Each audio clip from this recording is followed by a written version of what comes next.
More contaminated communist Chinese imports to this country. The Bush administration, however, still refuses to recall thousands of defective and dangerous tires made in China. The National Highway Traffic Safety Administration says an American importer must recall the almost 450,000 tires. The importer faces millions of dollars in penalties if it doesn't comply. And contaminated toothpaste has been found in several more states, also made in communist China. That toothpaste was first discovered in state institutions in Georgia. The New York Times reporting about 900,000 tubes of contaminated toothpaste were shipped to state institutions in Florida, North Carolina, and South Carolina. That toothpaste contains a toxic chemical found in antifreeze. The federal government is taking action to stop contaminated fish from communist China from entering the country, even as China continues to insist its products are safe. Kitty Pilgrim has our report. Chinese fish has been contaminated for years. Since 2001, the FDA found banned toxins and drugs in Chinese imported fish. Finally, today, the FDA is officially banning 5 species of fish from China: catfish, shrimp, basa, dace, and eel. This is a long-term problem that we've been monitoring for some time. We've reached the point where we now feel we need to broaden this import alert to a countrywide with China. The FDA says China is the world's largest producer of farmed fish, accounting for 70% of world consumption.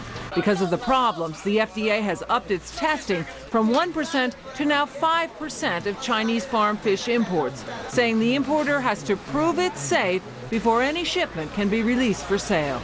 Some consumer watchdog groups say it's not just fish from China that should be screened. I'm worried that the FDA is really only testing for a narrow band of chemicals and really just focusing on China, probably because of the problems over the last few months, starting with pet food and melamine.